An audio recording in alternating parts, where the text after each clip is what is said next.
The answer to your question as to why measures have been taken to put restrictions in the Haramain and the hadith about the plague, that it will not enter Medina. The answer to that is we must distinguish between at-ta'un and al-waba. At-ta'un and al-waba. The hadith mentions that at-ta'un and ad-dajjal will not enter into Medina.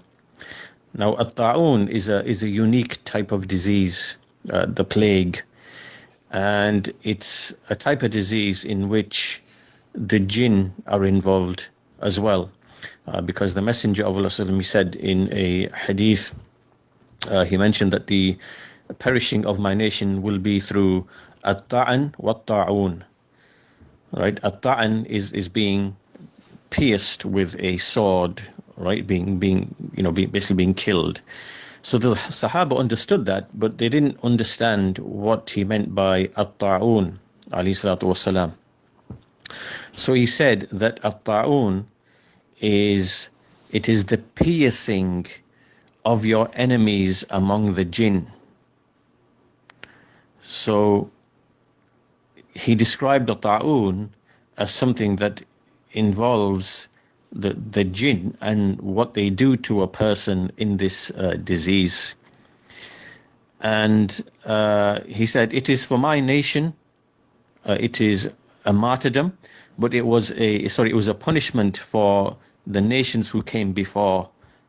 And in one narration he says Bani Israel, but for my ummah it is a martyrdom.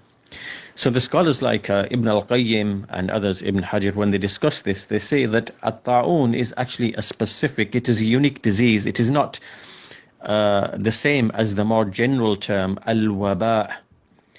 Al-waba is a general term that refers to common death, like death taking place in a given location, and which can be tied to the corruption of the air, putrefaction, meaning there's lots of carcasses, dead bodies that corrupt the air, and so on and so forth. So al-waba is a more general term.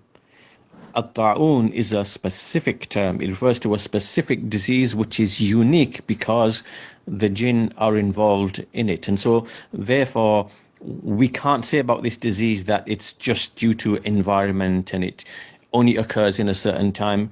Ibn al-Qayyim refutes these claims. He says at-ta'un is a unique disease. It is a punishment from Allah. It can occur at any time, and it's not tied, it's not caused by environmental factors. It's actually a unique disease. So this will not enter into Medina.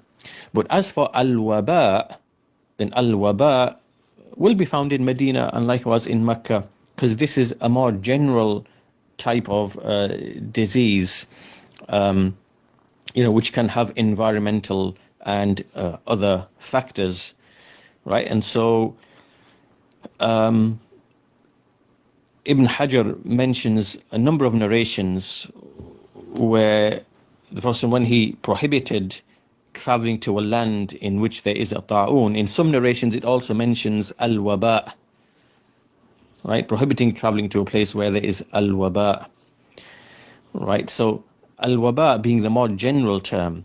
So this means that quarantine and lockdown of a place can apply even to Medina if there is, for example, a common death appearing and a large-scale illness is breaking out in a given region. Then a lockdown can be put down, and this does not contradict the hadith relating to at-ta'un, because at-ta'un is a specific disease.